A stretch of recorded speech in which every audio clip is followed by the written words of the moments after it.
সুপ্রভাত বন্ধুরা, কেমন আছো তোমরা সবাই? আশা করি খুব ভালো আছো। আমরাও খুব ভালো আছি। চলে এসেছি নতুন একটা ভিডিও নিয়ে। আমাদের চ্যানেলে তোমাদের সকলকে জানাই স্বাগত। যদি এই ভিডিওটা ভালো লাগে তাহলে অবশ্যই লাইক করে দিও, কমেন্ট করে জানিও, আর আমাদের চ্যানেলটি প্লিজ সাবস্ক্রাইব করে দিও। আর আমাদের এই ভিডিওটি প্রচুর শেয়ার করে দিও। তো দেখো, আমাদের গ্রামের আম বাগান, কত সুন্দর আম হয়েছে। একদম গাছের পুরো নিচের ডালে আমগুলো ঝুলছে, আর দেখতে যে কি অপূর্ব লাগছে তোমাদেরকে কি বলবো। সামনাসামনি দেখলে তোমরা বুঝতে পারতে। তো দেখো, প্রত্যেকটা গাছের পাতায় ডালে আম। এই গাছটা অনেক দিনের পুরনো গাছ, ওই আম গাছটা। আর এইখানে দেখো, কলা বাগানে কত সুন্দর কলার কাঁদি হয়েছে। এটা হচ্ছে কলা বাগান। তো আরও কিছু কাঁদি তোমাদের দেখাবো, কলার কাঁদি। এই দেখো আর একটা, আর ওই দেখো আর একটা। এরকম অনেক কাঁদি আছে, অনেক কাঁদি আছে এরকম। তো কিছুটা তোমাদের সাথে শেয়ার করলাম। দেখো কতগুলো কাঁদি।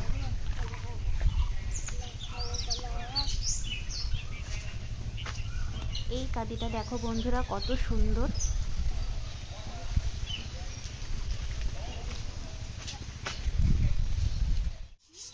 তো মা দেখো এখানে বাসন মাজছে। বাসন বলতে সব বাসন মাজা হয়ে গেছে, শুধু হাঁড়ির যে কালিটা আছে সেটা মাজছে। তো এই যে এটা আমাদের নতুন রান্নাঘর, এই নতুন রান্নাঘরের পাশেই মা হাঁড়ির কালি তুলছে। আর এখানে দেখো, আজকে নেওয়া হয়েছে শিঙি মাছ। আজকে শিঙি মাছের ঝোল হবে আলু দিয়ে পেঁপে দিয়ে, একদম গরমে পাতলা ঝোল। তো আমার তো শিঙি মাছ খেতে খুব ভালো লাগে। শিঙি মাছের ঝোল, মাগুর মাছের ঝোল, কই মাছ, ল্যাঠা মাছ, শোল মাছ, এগুলো আমার ভীষণ প্রিয়। আর এটা দেখো আমাদের গাছের ডালিম গাছের ফুলটা কত সুন্দর লাগছে দেখো। তো আমি এবার চলে এসেছি পেঁপে পাড়তে। তো পেঁপে দিয়ে আলু দিয়ে ঝোল হবে, ঝোল। এখন এই পেঁপে পাড়ার কাজ শুরু হলো। তো পেঁপে পাড়া আমার হয়ে গেছে, মানে এটা আমাদের বাড়িরই পেঁপে গাছ। তো এখন দেখো সবজি বানাতে বসে পড়েছি। প্রথমে পেঁপেটাকে কেটে নিচ্ছি। আর পেঁপেতে প্রচণ্ড আঠা, প্রচণ্ড আঠা। আমি কোনোদিনও এর আগে পেঁপে কাটিনি, এই প্রথম পেঁপে কাটছি। এর আগে আমি পেঁপে কোনোদিনও কাটিনি। তো আমি বুঝতে পারিনি যে এতটা আঠা লেগে যাবে, পুরো হাতে আঠা লেগে গেছিলো। তারপরে দেখলাম যে না, জলের মধ্যে বেশ কিছুক্ষণ চুবিয়ে রাখি, তাহলে আঠাটা চলে যাবে। তো তারপরে জলের মধ্যে বেশ কিছুক্ষণ রাখার পরে এবার পেঁপের খোসাটা ছাড়িয়ে নিচ্ছি। তারপরে ছোট ছোট করে টুকরো টুকরো করে নেব। একটু বেশ ছোট ছোটই করব, নয়তো সেদ্ধ হবে না।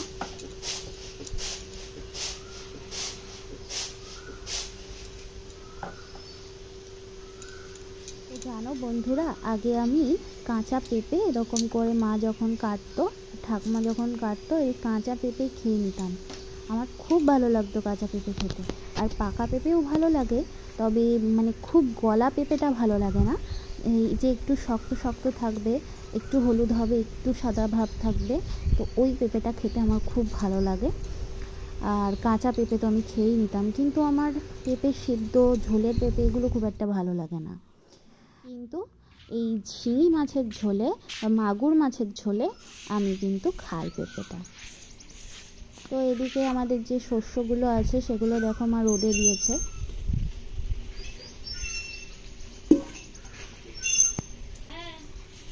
আর এই শস্যটা আমার ঝাড়বে এখন, মানে সব কিছু আর কি ঝেড়েই রোদে দেয়, তাহলে শস্যগুলো ভালো থাকে।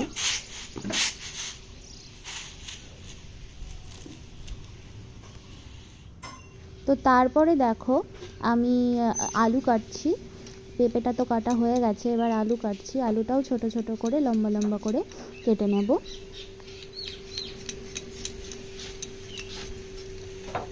তো আজকে মাছের ঝোলটা করব আদা বাটা, জিরে বাটা আর রাঁধুনি বাটা দিয়ে, আর রাঁধুনি ফোড়ন দিয়ে। জিওল মাছের ঝোল বা মাগুর মাছের ঝোল যদি একটু রাঁধুনি বাটা দিয়ে করা যায় তাহলে ভীষণ ভালো লাগে। মানে আমার তো পার্সোনালি খুব ভালো লাগে, কারণ এটা আমার দিদা করতো, আমার মা করতো, মা এখনও করে, আর হচ্ছে মায়ের কাছ থেকে শেখা আমার এটা। তো এই রাঁধুনি বাটা দিয়ে জিওল মাছের ঝোল খেতে কিন্তু আমার দারুণ লাগে। তো দেখো আলুটা টুকরো টুকরো করে কেটে নিয়েছি।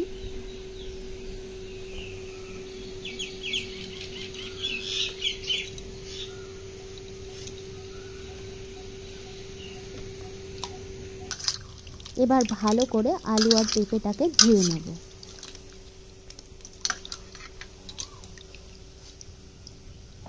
ভালো করে ধোয়া হয়ে গেছে।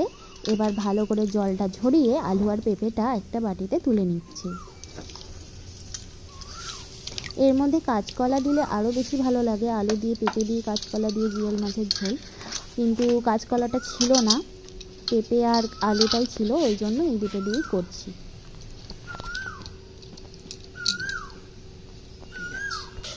তো তারপরে দেখো আমি এবার মশলা করতে বসে পড়েছি। আর আমি আমার একটা ব্যাটারি ফ্যান আছে, সেটাকেও আমি নিয়ে নিয়েছি, কারণ এই ঘরটা প্রচণ্ড গরম, উপরে টিনের চাল, এত গরম, মানে গরমে থাকা যাচ্ছিল না, আমার তো সেই মনে হচ্ছিলো মাথার যন্ত্রণা শুরু হয়ে গেছে গরমে। তো দেখো মিহি করে রাঁধুনি, জিরে, আদা এগুলো বেটে নিয়েছি, আর একটু লঙ্কাও দিয়েছিলাম, সব একসাথে ভালো করে মিহি করে বেটে নিয়েছি।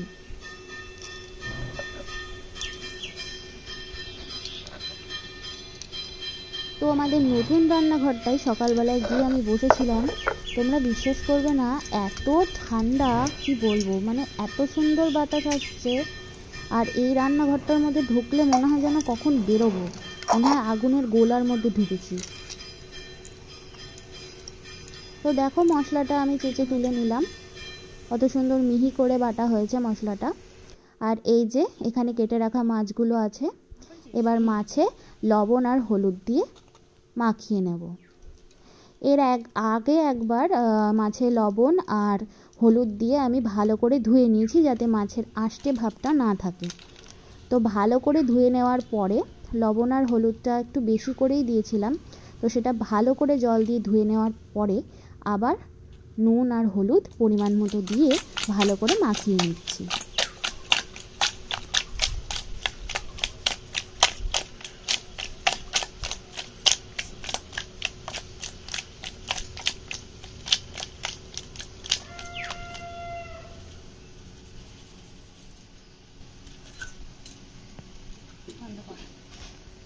তো দেখো উনুন এদিকে ধরিয়ে দিয়েছি, এবার রান্নাটা বসাবো।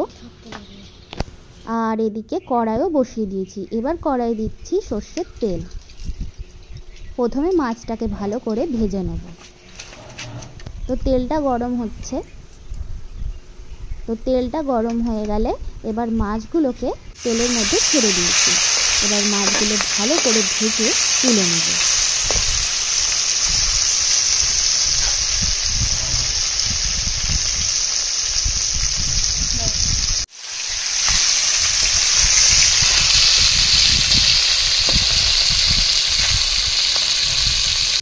তো মাছগুলো আমার ভাজা হয়ে গেছে, এবার মাছগুলোকে তুলে নেব।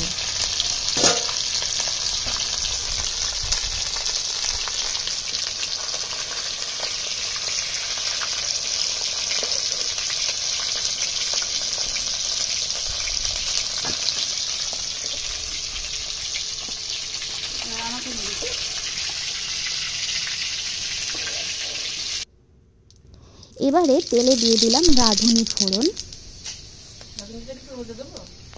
তারপরে ধুয়ে রাখা আলু আর পেঁপেটাকে তেলের মধ্যে দিয়ে দেব।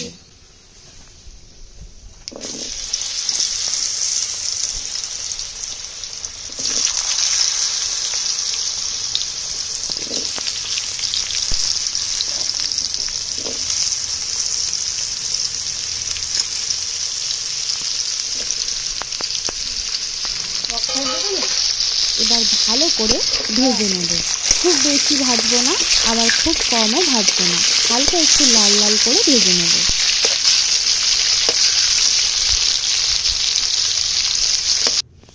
তো তো দেখো এবারে দিয়ে দিচ্ছি পরিমাণ মতো নুন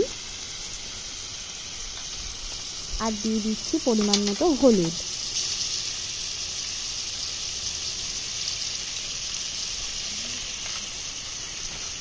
আর যে মশলাটা আমি বেটে রেখেছিলাম সেই মশলাটাও দিয়ে দিচ্ছি। এবার ভালো করে এটাকে কষাতে হবে।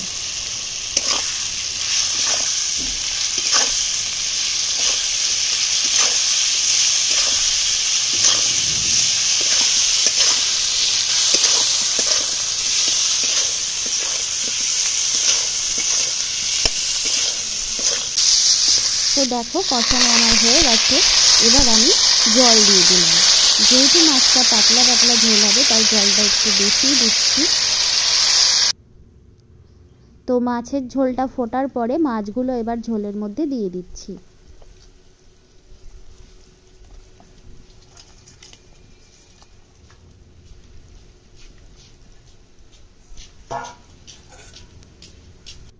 মাছগুলো দেওয়ার পরে ঢাকা দিয়ে বেশ কিছুক্ষণ রেখে দিয়েছিলাম। তারপরে ঢাকনাটা খুলে দেখো কত সুন্দর হয়েছে ঝোলটা।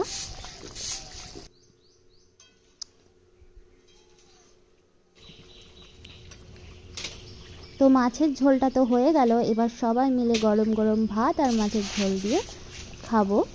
তো বন্ধুরা আজকের ভিডিওটা এইটুকুই রাখলাম। আবার একটা নতুন ভিডিও নিয়ে চলে আসবো। আজকের মতো টাটা।